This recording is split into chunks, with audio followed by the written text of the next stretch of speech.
नमस्कार दोस्तों, आज मैं आप लोगों को सुनाने जा रहा हूँ मेरी पसंदीदा कविता जिसका शीर्षक है जिंदा।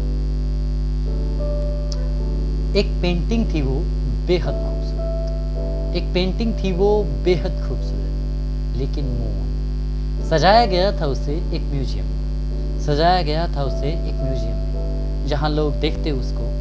एक प्रेमी उसका रोज चूमता उसको, एक प्रेमी उसका रोज चूमता उसको, पर जिंदा नहीं कर पाता, पर जिंदा नहीं कर पाता।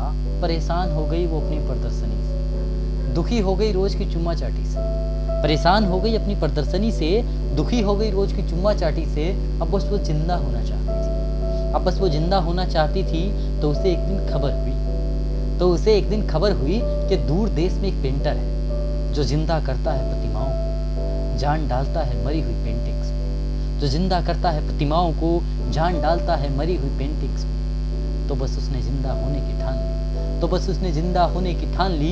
एक दिन निकल पड़ी पहरेदारी से, पार कर गई चार दीवारी, पहुंची थकी हुई उस देश, मिली उस पेंटर से, मिली उस पेंटर से। तो वो लिख रहा था कुछ, शायद शायरी भी करता था, तो वो लिख रहा था कुछ, शायद शायरी भी करता था।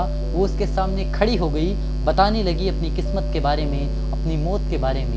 इधर वो सुनता रहा, बड़ी बड़ी आंखों वाली, खूबसूरत मीठी जुबान वाली पेंटिंग की हकीकत। वो बताने लगी अपनी किस्मत के बारे में, अपनी मौत के बारे में। इधर वो सुनता रहा, बड़ी बड़ी आंखों वाली, खूबसूरत मीठी जुबान वाली पेंटिंग की हकीकत। वो बताती गई, वो सुनता गया।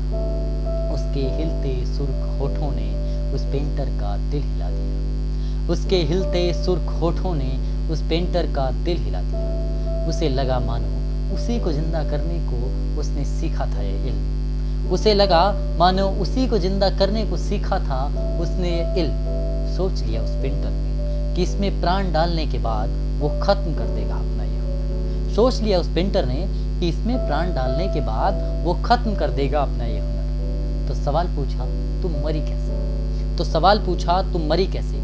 जवाब मिला, मेरे शब्दों का गला घोट दिया गया था, मेरी भावनाओं को सूली पर चढ़ा दिया गया था, मेरे सपनों को फर्श के बोझ तले दबा दिया गया था, ये सब करके मुझ पर पर्दा डाल दिया गया था। तो धीरे धीरे मर गई। सवाल पूछा गया, तुम मरी कैसे? तो जवाब मिला, मेरे शब्दों का गला घोट दिया गया था, मेरी भावनाओं को सूली पर चढ़ा दिया गया था, मेरे सपनों को फर्श के बोझ तले दबा दिया गया था, ये सब करके मुझ पर पर्दा डाल दिया गया था।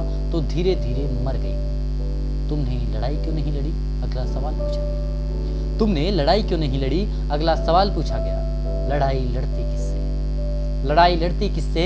ये सब करने वालों में मेरा कोई दुश्मन था ही नहीं, ये सब करने वालों में मेरा कोई दुश्मन था ही नहीं, सब मेरे अपने थे। किसी पर भी वार करती तो लहू मेरा ही बहता, किसी पर भी वार करती तो लहू मेरा ही बहता। इसलिए आंसू बहाते हुए मर जाने दिया मैंने खुद को, इसलिए आंसू बहाते हुए मर जाने दिया मैंने खुद को। अच्छा तो अब जिंदा होने की ख्वाहिश क्यों है? अच्छा तो अब जिंदा होने की ख्वाहिश क्यों है?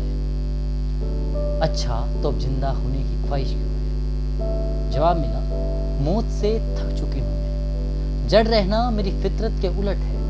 मौत से थक चुकी हूँ मैं, जड़ रहना मेरी फितरत के उलट है। मरकर भी जब घबरा कर रहना पड़ा मुझे, मरकर भी जब घबरा कर रहना पड़ा मुझे, तो मेरा हौसला बोल पड़ा। मरकर भी जब घबरा कर रहना पड़ा मुझे, तो मेरा हौसला बोल पड़ा। मेरे पैर हिलने शुरू हो गए और मैं जिंदा होने चल पड़ी।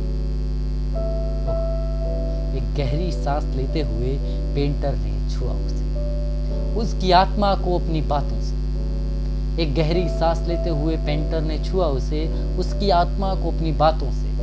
उठाई अपनी बर्स और भरने लगा उसमें प्रेम की नहर। धीरे धीरे दुनिया दिखने लगी उसे, उसकी ख्वाहिश जागने लगी। धीरे धीरे दुनिया दिखने लगी उसे, उसकी ख्वाहिशें जागने लगी, उसके सपनों पर पड़ा पर्दा हटने लगा। धीरे धीरे धीरे धीरे दुनिया दिखने लगी उसे, उसकी ख्वाहिशें जागने लगी, उसके सपनों पर पड़ा पर्दा हटने लगा। उसकी भावनाएं हिलोरे लेने लगी, उसकी भावनाएं हिलोरे लेने लगी। दौड़ने को उड़ने को तैयार हो गई वो, दौड़ने को उड़ने को तैयार हो गई वो। उसके प्रेम में पागल प्राण देने वाले पेंटर ने हाथ बढ़ाया, उसके प्रेम में पागल प्राण देने वाले पेंटर ने हाथ बढ़ाया। दोनों ने हाथों में हाथ डाला, उड़ने लगे आसमान में। दोनों ने हाथों में हाथ डाला, उड़ने लगे आसमान में आजाद। दोनों ने हाथों में हाथ डाला, उड़ने लगे आसमान में आजाद। कभी ऊंचे पेड़ों पर बैठते, कभी परिंदों के झुंड के साथ खेलते, कभी बहती नदी के किनारे पत्थरों पर आराम फरमाते। कभी ऊंचे पहाड़ों पर बैठते, कभी परिंदों के झुंड के साथ खेलते, कभी बहती नदी के किनारे पत्थरों पर आराम करते। इस बीच उस पेंटर को भी लगा जैसे दूसरों को जिंदा करते करते मर गया था वो भी। इस बीच उस पेंटर को भी लगा जैसे दूसरों को जिंदा करते करते मर गया था वो भी। लेकिन अब वो दोनों जिंदा हैं एक दूसरे के साथ, और उनके साथ है आज़ादी और मुस्कान। दुनिया में आज़ादी बनी रही।